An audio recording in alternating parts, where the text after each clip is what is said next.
Budget घोषणाओं से दिल जीतने में जुटी Congress. BJP micro level analysis में जुटी। राजस्थान जीतने के लिए बीजेपी के 5 प्लान। बीजेपी ने 200 सीटों को 5 कैटेगरी में बांटा। हर कैटेगरी के लिए जीत की अलग रणनीति। जातीय समीकरणों की भी बीजेपी कर रही स्टडी। तैयारियां जारी, कौन पड़ेगा भारी। 23 की फाइट, कौन कितना टाइट। बीजेपी के लिए कहा जाता है कि वो हर वक्त चुनाव के लिए तैयार रहती है। फिर क्या कारण है कि अब माइक्रो मैनेजमेंट में जीत की संजीवनी खोज रही है। कांग्रेस पहले भी लोकलुभावन बजट के बावजूद चुनाव में घाव सह चुकी है। फिर क्या कारण है कि आज भी बजट को ही जीत की संजीवनी मान रही है। नमस्कार, आप देख रहे हैं प्राइम डिबेट। आपके साथ मैं हूं स्वप्निल। विधानसभा चुनाव में कुछ महीने बचे हैं। बीजेपी और कांग्रेस दोनों ही इलेक्शन मोड में है। कांग्रेस अपनी योजनाओं के प्रचार प्रसार में जीत की राह खोज रही है। दूसरी ओर बीजेपी माइक्रो लेवल एनालिसिस करने में जुटी है। बीजेपी ने 200 सीटों को 5 कैटेगरी में बांटा है और उनके लिए अलग अलग रणनीति तैयार की है। आज चर्चा इन्हीं कवायदों पर। सबसे पहले प्राइम डिबेट के प्राइम सवाल नंबर 1, बीजेपी का माइक्रो मैनेजमेंट खोलेगा सत्ता का गेट। यह है सवाल नंबर 1। सवाल नंबर 2 जो कि कांग्रेस से जुड़ा है। सौगातों की बौछार हुई है बजट में। ऐसे में सवाल है, सौगातों की बौछार हाथ की जीत का हथियार होगा। और सवाल नंबर 3, देखिए दोनों ही धड़े अपनी अपनी तैयारी कर रही हैं, लेकिन एक तीसरा धड़ा भी है जिसकी तैयारियां चल रही है। ऐसे में किसकी तैयारी पड़ेगी अगले पर भारी। इन सवालों के जवाब खोजने की कोशिश करेंगे। मेरे साथ जो गेस्ट जुड़ रहे हैं आपको इंट्रोड्यूस करवा देता हूं। कांग्रेस प्रवक्ता आरसी चौधरी जी मेरे साथ हैं। बीजेपी नेता राखी राठौड़ जी हैं और मिथिलेश जैमिनी जी वरिष्ठ पत्रकार हैं। आप सभी का स्वागत है न्यूज 18 राजस्थान पर। चूंकि ताजा कवायदें बीजेपी की ओर से सामने आई हैं, ऐसे में राखी जी आपसे शुरुआत करना चाहता हूं। राखी जी, देखिए 2018 के चुनावों के बाद से आप लगातार इस बात को मेंटेन कर रहे हैं कि कांग्रेस जाने वाली है, और अब आप इस बात को कह रहे हैं कि नहीं, अब जो चुनाव होंगे उसमें कांग्रेस पक्का जाएगी, भारी एंटी इनकम्बेंसी है। तो ये जो आपके दावे हैं और ये जो नए हाथ पैर चलाने की आपकी कोशिशें हैं, ये साथ में नहीं चल सकते। क्या कुछ ऐसा रीड किया आपने कि अपनी रणनीतियों को रीथिंक करना पड़ रहा है? देखिए स्वप्निल जी, हर चुनाव डिफरेंट चुनाव होता है और उस चुनाव के अंदर अलग हम लोग नीति अपनाते हैं, अलग प्लानिंग होती है जिसके माध्यम से हम लोग चुनाव में जाते हैं। और ये काम बीजेपी लगातार करती है। ये बीजेपी एक ऐसी पार्टी है जो कि पार्ट टाइम राजनीति नहीं करती, हमेशा फुल टाइम। जैसे आपने कहा, साल के 365 दिन हम लोग तैयार रहते हैं। हमारे चाहे 52,000 बूथों पर हमारी टीम बनी हो, मंडल में अध्यक्षों की घोषणा हो, चाहे उनके रिव्यू मीटिंग्स हो, लगातार ये काम भारतीय जनता पार्टी करती रहती है। और पिछले 4 सालों में जब ये भारतीय जनता पार्टी कहती है कि ये सरकार गई, तो उसके पीछे बहुत सारे लॉजिक्स हैं। आपने कहा कि घोषणाओं के दम पर कांग्रेस पार्टी जो है वो सरकार चुनाव में जाएगी, लेकिन मैं ये कहना चाहूंगी कि जाएगी जरूर, इस बात से मैं सहमत हूं, जाएगी तो जरूर, लेकिन सत्ता से बाहर होने के लिए, क्योंकि घोषणाएं बहुत सारी हुई। आपने भी मेंशन किया 2013 के अंदर बर्तन बांटने वाली योजनाओं, चाहे निरोगी राजस्थान की योजना, उसके बाद 21 पर आके सिमटे हम, तो घोषणाओं करने से कुछ नहीं होगा। तो मैं थोड़ा सा अगले राउंड में आपको पूरा मौका दूंगा कांग्रेस पर बोलने के लिए। अभी पहले मेरे साथ बीजेपी पर बात कर लीजिए। मैं आपसे ये कहना चाहता हूं कि बजट घोषणाओं के बाद आपको चीजों को रीथिंक करने की जरूरत पड़ रही है, क्योंकि बूथ तो आप पहले ही भेज चुके हैं। इस बात पर तो आप अपनी पीठ हमेशा थपथपाते रहे। अब और माइक्रो लेवल घुसना पड़ रहा है, वो भी अब जब चुनाव ज्यादा महीने दूर नहीं है।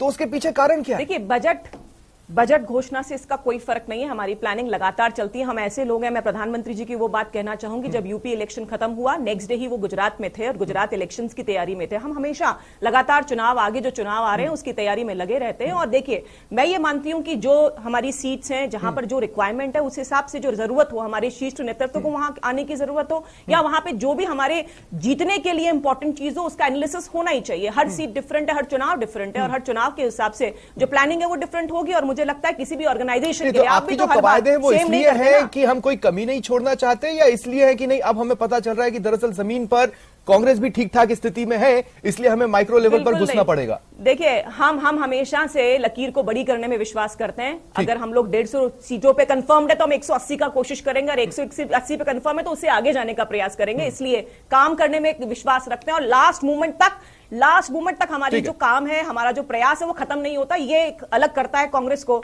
बीजेपी से। ठीक है।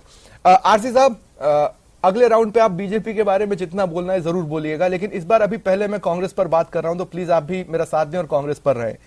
मैं आपसे ये पूछ रहा हूं कि बजट से हार तक का सफर तो आप पहले भी तय कर चुके हैं, तो फिर इस बार कॉन्फिडेंस क्यों है बजट पर?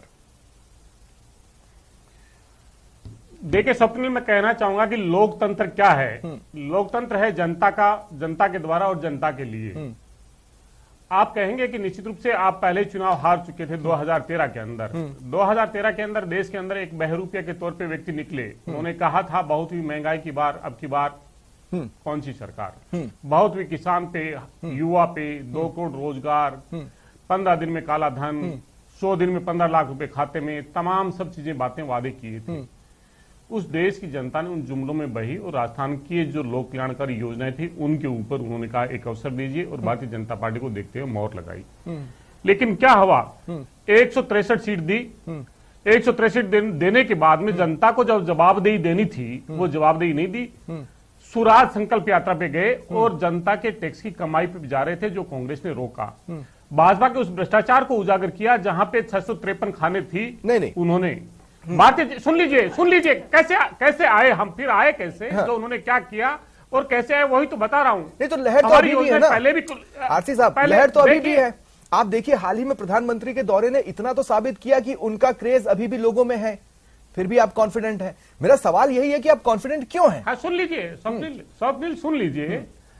जनता ने भरोसा किया, धोखा करने वाले गुनाहगार हैं, जनता ने गुनाहगार नहीं है। आपने कहा मोदी जी है, मोदी जी पश्चिम बंगाल में भी गए थे, बहुत बड़ी रैलियां हुई थी, देश के अलग अलग हिस्से से भारतीय जनता पार्टी के कार्यकर्ता पहुंचे थे। नतीजा क्या हुआ था, डबल डिजिट में नहीं आ पाए। आज भी देश की, राजस्थान की जनता पूछ रही है, 13 जो जिलों के लिए प्रधानमंत्री ने वादा किया था उसका क्या हुआ। एक सवाल और मैं कह रहा हूं कि आज राजस्थान की 8 करोड़ जनता के हर घर में सरकार की योजनाओं का लाभ नहीं पहुंचा, बल्कि हर व्यक्ति के लिए पहुंचा। ठीक है, अब एक बात सुनिए, वो तब पहुंचा, एक बात सुनिए आरसी साहब, महामारी ने एक बात सुनिए, जब नोटबंदी आरसी साहब प्लीज एक बात सुनिए, एक छोटा सा सवाल है, एक छोटा सा सवाल है। देखिए उड़ीसा में नवीन पटनायक पे वहां के लोग भरोसा करते हैं, तो मोदी लहर वहां नहीं चल पाई। अगर आप पर भरोसा करते और आपकी योजनाओं पर उनको भरोसा होता तो 2013 में वो लहर आपके सामने कट जाती, नहीं कटी बजट घोषणाओं के बावजूद। अब आप समझ गए मैं क्या पूछ रहा हूं? स्वप्निल, मैं जवाब दूंगा। आपने उड़ीसा का जिक्र किया, आप कर्नाटका का आप आगे करते, साउथ के अंदर आंध्रा का करते, तेलंगाना का करते और किसी दूसरे राज्यों का करते, केरल का करते, भारतीय जनता पार्टी की लहर नहीं पहुंची। क्योंकि उत्तरी भारत के अंदर भारतीय जनता पार्टी की तमाम जो लहर थी, उत्तरी भारत के अंदर राजस्थान के अंदर 25 सीटें आई, उड़ीसा के अंदर तो भारतीय जनता पार्टी की सीटें नहीं आई थी जिस रेशो में आप कह रहे हैं। वहां की जनता ने सोचा और जाना, यहाँ की जनता को जो उन्होंने कहा उसने भुगता और देखा। किसान की आमदनी दुगुनी नहीं हुई, लागत दुगुनी हुई, बेरोजगारी घटाई नहीं, बेरोजगारी आपने बढ़ाई, गरीबी से लोगों को निकाला नहीं, गरीबी में आपने धकेला। उस जब आपने आपदा के अंदर अवसर ढूंढ के अपने पूंजीपति मित्रों को मित्र काल के अंदर माला माल किया और देश की जनता को गरीब किया और उसमें राहत देने का अगर कोई काम किया, ठीक है आरसी साहब, की कांग्रेस की सरकार ने किया। ठीक है आरसी साहब, आऊंगा मैं आपके पास, आऊंगा मिथिलेश जी, मैं आपके पास आ रहा हूँ। मिथिलेश जी, मध्यम स्कूल हो, रुकिए ना आरसी साहब, अब मुझे मिथिलेश जी को भी शामिल कर लेने दीजिए। मिथिलेश जी, मेरे 2 सवाल हैं आपसे। पहले मैं पहले ही पूछ रहा हूं। पहला तो यह कि बीजेपी को क्या सचमुच रीथिंक करने की जरूरत पड़ी है, और क्या सचमुच कांग्रेस सिर्फ बजट में अपनी राह खोज रही है या वो साइड बाय साइड कुछ और भी सोच रही है? देखिए स्वप्निल जी, अगर बीजेपी बजट से डर रही होती तो आज जो निर्मला सीतारमण ने जयपुर में कहा वो बयान नहीं देती। उन्होंने साफ कहा कि हम ओपीएस में जो एनपीएस का 46,000 करोड़ रुपए जमा है वो नहीं देंगे। दूसरा, उन्होंने साफ कहा कि जो स्कीम्स है उनके लिए आप कर्ज लेकर आप लोगों का भला नहीं कर सकते, आप राज्य का टैक्स लगे, आप कलेक्ट कीजिए और राज्य का भला कीजिए, आप उन पर ऐसी स्कीमें नहीं दे सकते। उन्होंने बिजली कंपनियों का भी जिक्र किया। तो ये तमाम चीजें बताती है कि बजट से बीजेपी खोप नहीं है, बीजेपी में बजट का खोप नहीं है। ये एक जो गुजरात मॉडल है, जो गुजरात में इन्होंने सक्सेस पाई, उसको ये रिपीट करना चाहते हैं। दूसरा देखिए, बीजेपी से कहीं ना कहीं बीजेपी में डर तो है ही। बीजेपी तो राजस्थान संघ की प्रयोगशाला है, राजस्थान संघ की प्रयोगशाला। मोहन भागवत जयपुर भी रखे गए और नागौर, जहां नागौर में आरएलपी मजबूत है तो वहां रखे गए। तो मोहन भागवत वहां कोई गुपचुप तो रह के नहीं गए, कुछ न कुछ तो उन्होंने पॉलिटिकल स्टडी की होगी। तो जो उनकी सेकंड विंग है उसने कुछ रिपोर्ट दी है और उस रिपोर्ट के बाद ही ये माइक्रो मैनेजमेंट का एक नया एक फंडा, एक नया सिस्टम अडॉप्ट करने जा रही है। ठीक है। लेकिन यह तयशुदा कार्यक्रम है कि इस बार जो बजट की स्कीम्स है उनके प्रति जो लोगों का रुझान है वो थोड़ा पॉजिटिव नजर आ रहा है। ये बीजेपी को भी नजर आ रहा है। ये आप देखिए कि तो एक और अहम सवाल है ना मिथिलेश जी, मुझे आप एक बात बताइए कि क्या दोनों ही पार्टियां इस चीज को देख नहीं रही हैं या देखकर फिलहाल नजरअंदाज कर रही है कि आरएलपी या एएपी अगर अपनी मौजूदगी दर्ज कराते हैं तो किसके हिस्से का वोट काटेंगे या किसी के हिस्से में वोट जुड़वा देंगे? क्या इस बात को नजरअंदाज कर रहे हैं ये लोग अपनी रणनीतियों में? देखिए स्वप्निल जी, निश्चित रूप से दोनों बीजेपी को समझ में आ गया। जो इन्होंने सर्वे कराया है जिसके आधार पर इन्होंने रैंकिंग दी है उसमें अब तक 78 से 79% वोट बीजेपी और कांग्रेस में डिवाइड हो रहे हैं। ये पहली बार है कि 72% यानी थर्ड फ्रंट के पास वोट शेयर बढ़ रहा है।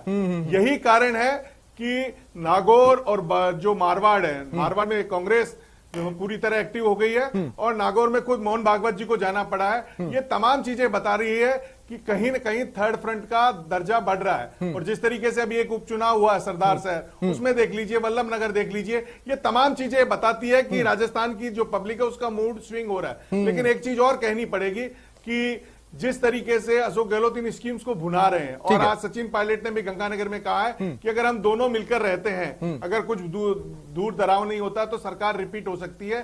कल अशोक गहलोत एक बड़ा कार्ड खेलने जा रहे हैं, जो एक बड़ी कम्युनिटी है, जाट कम्युनिटी, उसको साधने के लिए जो काकरेलिया जी की प्रतिमा का अनावरण करना जा रहे हैं। और देखिए आप, पहली बार उस क्षेत्र में शायद पहला कस्बा है जोबनेर जिसमें प्राइवेट खुलकर कास्ट फैक्टर को साधने की कोशिशें है। देखिए माइक्रो लेवल मैनेजमेंट भी जो बीजेपी बात कर रही है उसमें वो जातीय समीकरणों पर ध्यान दे रही है। और देखिए स्वप्निल जी, कांग्रेस भी कर रही है। मिथिलेश जी आता हूं मैं आपके पास। राखी जी अब ओपन डिबेट है। अब मैं सवाल पूछूंगा, उसके बाद उसमें आप जो भी कहना चाहें, आरसी साहब भी जो कहना चाहें वो खुले तौर पर उनका भी स्वागत है। अब ओपन डिबेट है। राखी जी, मेरा सवाल आपसे बहुत सिंपल है और मैं उसे बहुत बेहद सिंपल लैंग्वेज में ही पूछूंगा। आपको एक एक डिसीजन लेने के लिए फूक फूक कर कदम रखना पड़ रहा है। आप खुलकर नहीं कह सकते आपका अगला नेता प्रतिपक्ष कौन होगा। सारी चीजें एक वन वे डायमेंशन पर डिसाइड हो रही हैं। तो ये आप बताता है ना कि आपके यहाँ स्थिति कितनी मजबूत है, कितनी नहीं है। देखिए, मुझे लगता है जब सामने चुनाव हो तो हर कदम जो है फूक के ही रखना चाहिए। और कोई भी अगर राजनीतिक पार्टी जिसमें कि जिसका संगठन स्ट्रांग हो, जिसमें जो नेतृत्व है वो स्ट्रांग हो, जरूरत है इस बात की कि लीडर की बात मान रहे हैं हम। हमारे यहाँ पे अगर पार्लियामेंट्री बोर्ड ने कुछ डिसाइड कर लिया तो उसका इंप्लीमेंट ग्राउंड लेवल पर होता है, चाहे कोई भी नेता हो, अपनी पार्टी की लाइन, अपनी सिद्धांत और नीति पे चलता है। पहली चीज ये। दूसरी बात ये कि देखिए 2023 के अंदर जिस तरह से मैंने पहले भी कहा कि कांग्रेस सरकार घोषणाओं के दम पर जाएगी इन चुनाव के अंदर, लेकिन सत्ता से बाहर होने के लिए बहुत सारी ऐसी फील्ड है। आप बजट का याद कर लीजिए, आपने घोषणाओं की बुराई नहीं की। आपने ये कहा पैसे कहां से लाओगे, इसे इंप्लीमेंट कैसे करोगे। घोषणाओं की बुराई तो आप नहीं ढूंढ पाए। 4 साल के स्वप्निल जी, 4 साल के जो बजट घोषणा है उसमें 25 करोड़ से ऊपर की कोई भी घोषणा जो इन्होंने घोषित करी हो और उसके बाद उसे लागू कर दिया और जनता को समर्पित कर दिया हो, एक भी ऐसी घोषणा नहीं है। अगर रोजगार की मैं बात करूं तो इन्होंने रोजगार जो 1 लाख रोजगारों की योजना, पर जो घोषणाएं की आपने उसमें क्या प्रॉब्लम बताई? उसमें देखिए प्रॉब्लम ये कि इंप्लीमेंटेशन प्रॉब्लम है ना। आप कैसे जज करोगे घोषणा इंप्लीमेंट होगी नहीं होगी पास्ट रिकॉर्ड से? पिछली बार 1 लाख रोजगार की घोषणा की थी, हो गई क्या? 2022 के अंदर जो घोषणाएं की थी एक भी ग्राउंड लेवल पर नहीं आई और इसीलिए इनकी प्रायोरिटी नहीं थी रोजगार देना। और इसीलिए जब बजट लेकिन कर्मचारियों का सपोर्ट चाहिए होता है, देकर कर दिया। ओपीएस को लेकर सेंटर का जो स्टैंड है, आपको लगता है कर्मचारियों का किसी भी वर्ग का आप सपोर्ट ले पाएंगे? निश्चित तौर पे ले पाएंगे, क्योंकि लॉन्ग टर्म की बात करते हैं हम, आज की बात नहीं करते। हम चाहते हैं कि 2050 के अंदर, देखिए लॉन्ग टर्म की आप ये बताइए, ओपीएस का जब पैसा आएगा 2030 के अंदर जब कभी देना होगा तो इस सरकार के ऊपर वित्तीय भार नहीं होगा। और जिस तरह की फाइनेंशियल स्थिति हमारी सरकार की है वो हम सबके सामने है। राजस्थान कहां पहुंच गया है अभी अभी। देखिए चौधरी जी बंगाल की बात कर रहे थे और मुझे बहुत हंसी आती है जब नहीं, एक बार स्वप्निल जी मेरी बात सुनिए। बंगाल की बात कर रहे थे और बोले बड़ी बड़ी सभाएं की। मुझे गर्व है इस बात का कि 3 से 77 पे पहुंचे हम और आपको मिला 0। इस तरह की बातें ना करें, क्योंकि हम प्रयास अभी भी पूरा करेंगे, चाहे कहीं पर भी पहुंचे, लेकिन भारतीय जनता पार्टी की कोशिश में कहीं कमी नहीं होगी। इसलिए 0 की बात मुझे लगता है आरसी चौधरी जी अब की बार पश्चिम बंगाल को एटलीस्ट नहीं कोट करेंगे। ठीक है आरसी साहब, देखिए सिंसियरली आप बताइए, इस पूरे पीरियड में हमने कई लोगों को मजबूत होते देखा है देश में और कांग्रेस को सिर्फ कमजोर होते देखा है। राजस्थान ही क्यों टर्न आउट होगा? राजस्थान में ही चीजें क्यों आपको ऐसा लगता है कि अब क्लाइमैक्स आ चुका है और यहां से अब हम वापस बढ़ेंगे? स्वप्निल, ये तो एक नजरिया है, ये मित्र काल चल रहा है। मित्र काल किस चश्मे से किसको देख रहे हैं वो उनका एक नजरिया है। आपको गुजरात नजर आता है, लेकिन हिमाचल में भारतीय जनता पार्टी और पार्टी के राष्ट्रीय अध्यक्ष के रहते हुए और प्रधानमंत्री और राष्ट्रीय अध्यक्ष दर दर पे घूमते रहे, लेकिन वहां की पराजय किसी को नजर नहीं आती। उसके बाद में तमाम जो बाई इलेक्शन हुए उसमें नजर नहीं आती। दिल्ली के जो निगम के जो चुनाव है वहां पे भारतीय जनता पार्टी ने अपनी जमीन गंवा दी, वहां पे नजर नहीं आती। लेकिन सरकार बनी है, कांग्रेस की सरकार बनी हिमाचल में। आप याद रखिए, मैंने व्यवधान नहीं डाला, आप तो साथ रखिए, मैंने आपको व्यवधान नहीं डाला। नहीं, आप उनका बुरा परफॉर्मेंस, आप अपना अच्छा परफॉर्मेंस गिनाओ ना। दिल्ली एमसीडी में अपना अच्छा परफॉर्मेंस गिनाओ। हाँ, हिमाचल को क्यों नहीं करते आप? हिमाचल को कोर्ट क्यों नहीं करते? नहीं तो हिमाचल का ओपीएस वाला इशू तो मैंने राखी जी से पूछ लिया ना। आरसी साहब कह रहे थे रिवाज बदलेंगे और उन्होंने राज बदल दिया। हमने कहा था रिवाज नहीं बदलेंगे, राज बदलेंगे। और वो जो भारतीय जनता पार्टी की तरह झूठ और जुमलों का स्लोगन नहीं दिया, जो स्लोगन दिया जनता के आवाज का स्लोगन दिया, और वो जनता को किया। आप क्यों नहीं कहते उसको? हिमाचल की जीत को जीत नहीं मानते, हिमाचल के जनादेश को जनादेश नहीं मानते। वहां पे नड्डा जी राष्ट्रीय अध्यक्ष नहीं थे, नहीं मानते आप। प्रधानमंत्री जी स्वयं कहने लगे कि मेरे चेहरे पे अब चुनाव नहीं होगा। भारतीय जनता पार्टी के राष्ट्रीय अध्यक्ष कह रहे हैं कि 60% जनता की बात सुनिए। राहुल गांधी जी की भारत जोड़ो यात्रा ने ये मजबूर कर दिया कि मन की बात नहीं, अब जन की बात होगी। आप उसे नजर ही कैसे देंगे? ये कैसे चौधरी साहब महोत्सव हो रहा है। नहीं कैसे, आप मुझे बताइए कैसे। नहीं 2 सेकंड सुनिए। आरसी साहब मुझे एक बात बताइए, कैसे संसद में जिस दिन प्रधानमंत्री मोदी अभिभाषण पर हुई बहस का जवाब दे रहे थे, आपके एक सवाल का उन्होंने जवाब नहीं दिया, तो आपने क्या मजबूर कर दिया किसी को जवाब देने में? ये तो आपकी स्थिति है आज की डेट में। स्वप्निल, मैं कहना चाहूंगा कि मित्र काल में यह हमारी ही स्थिति है। हमारे पे प्रश्न उठाए जाते हैं। हमने देखा है वो दौर भी जो मीडिया का क्या इस देश के अंदर स्थिति है। 150वें स्थान पे हमने नहीं पहुंचाया। हमारा ऑर्गेनाइजेशन कांग्रेस डिसाइड नहीं करता, ये कौन कहता है? रिपोर्टर्स विदाउट द बॉर्डर्स आपका ऑर्गेनाइजेशन है, वो कहता है कि भारत के अंदर मीडिया की स्थिति क्या है। जनता की आवाज मुखर करने का साहस नहीं बचा, और सत्ता पे बैठे हुए लोगों से जो प्रश्न पूछना चाहिए उससे प्रश्न नहीं पूछा जाता, और कहा जाता है कि तुम क्या कर रहे हो, हमारी आवाज में मिलाइए। क्या आपको उन निवेशकों का दुख है जिनके 10.5 लाख करोड़ रुपए डूब गए? 5 ट्रिलियन इकोनॉमी की बात करने वाले ठीक है, पता होगा कुछ नहीं कि करेंगे, देश के जो ठीक है। हमारे पोर्ट हैं, नहीं राखी जी, आपके लिए मेरा सवाल है। देखिए, मैंने आपसे जिस बात को शुरुआत में मैंने आपसे पूछा था ना, मैं उसी सवाल पर आ रहा हूं आपके पास। राखी जी, हमने आज सर्वे में यह सवाल पूछा था कि कांग्रेस की बजट घोषणाएं बीजेपी के प्लान पर क्या भारी पड़ सकती है। 71% लोगों को लगता है हां भारी पड़ सकती है। देखिए स्वप्निल जी, जिस तरह से अभी आरसी चौधरी जी ने जो स्टेटमेंट्स दिए, इनके दोनों वक्तव्य आप सुन लेंगे तो बीजेपी के बारे में ज्यादा कांग्रेस के लिए कहने के लिए कुछ नहीं है, इसलिए कुछ नहीं आया। देखिए वो तो आप सुन लीजिए, आप सुन लीजिए। देखिए मैं आपसे ये कहना चाहूंगी स्वप्निल जी कि ये जो घोषणाएं की हैं, ये जो आप सुन लीजिए, आप सुन लीजिए, मैं पूछ रहा हूं, आपको राजस्थान पे बताने के लिए कुछ है नहीं। 2 सेकंड रुकिए, 2 सेकंड रुकिए ना आरसी साहब, मैंने वही तो सवाल पूछा है ना, मैं उस पर रहूंगा, आप रुकिए तो सही। राखी जी, राखी जी, राखी जी 2 मिनट, राखी जी 2 मिनट, आरसी साहब 2 मिनट रुकिए। नहीं आरसी साहब, इस सर्वे के आंकड़े आपके पक्ष में है, मैं पूरी तरह से सहमत हूं इस बात से। 2 मिनट रुकिए, लेकिन राखी जी का रिएक्शन तो लेना होगा ना। बजट घोषणाएं आपके प्लान पर भारी पड़ सकती है, लोग ऐसा सोच रहे हैं। बिल्कुल नहीं, मेरी बात सुनिए स्वप्निल जी, ये जो बजट की घोषणाएं हुई है, ये इनके लिए एक सुसाइडल अटेम्प्ट होगा अक्टूबर के अंदर, क्योंकि पिछले बजट का जो नतीजा हुआ ना, वो इसका होगा। 6 महीने के अंदर कैसे इंप्लीमेंट कराएंगे जब हमने पिछले साल के नहीं कराए? साल भर का समय था, कर नहीं पाए। यही सवाल आरसी साहब आपसे है। देखिए आरसी साहब, आप जब भी पत्रकारिता का विश्लेषण करते हैं और आप जब भी पत्रकारों पर कमेंट करते हैं, तो आप ये बात जरूर कहते हैं कि भाई पत्रकार को सत्ता से सवाल पूछना चाहिए। यहां प्रदेश में सत्ता में आप हैं, मैं यहां आपसे सवाल पूछ रहा हूं आरसी साहब, अगर इंप्लीमेंट नहीं होगा तो वोट नहीं मिलेगा, और इंप्लीमेंटेशन ही कांग्रेस की सबसे बड़ी कमजोरी है। ये हमेशा बाहर पहुंचते हैं। स्वप्निल जी, हाँ, राजस्थान की सरकार बेबस और लाचार नहीं है। हाँ। पूर्ववर्ती सरकार में हमने देखते थे, चाहे स्वास्थ्य मंत्री हो चाहे गृह मंत्री हो, कहता था हम बेबस और लाचार हूं, लगता मैं आनंद पाल बन गया।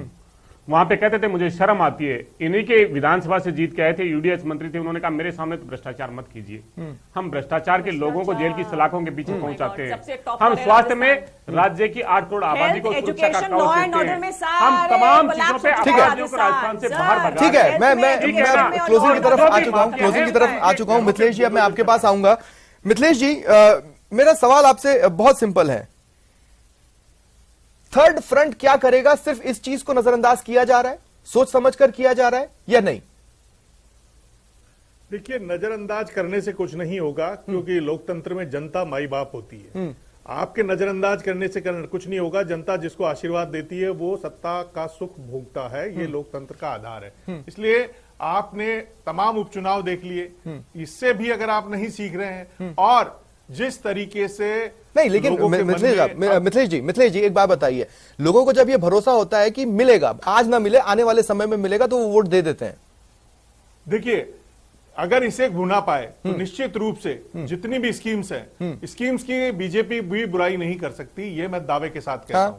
जो अशोक गहलोत जी ने इस बजट में घोषणाएं की है, उन घोषणाओं की काट उनके पास नहीं है, क्योंकि ओपीएस हो, चाहे 25 लाख रुपए चिरंजीवी योजना में हो, तमाम जो चीजें हैं, और पर्टिकुलर विधानसभाओं में जो स्कूल और कॉलेज और खेल मैदान और जो घोषणाएं हैं, उनका अगर विधानसभा वाइज आप कैलकुलेशन लगाओगे तो आप सोच ही नहीं पाओगे, इतनी घोषणाएं हो गई। लेकिन अब उनको अमली जामा कैसे पहनाया जाता है, क्योंकि कई बार ये होता है कि आप हाँ, तो एक चीज और जो मुझे लगता है शायद नजरअंदाज कम डालो तो नाराज हो जाता है। मिथिलेश जी एक छोटा सा कमेंट आप पे लूंगा।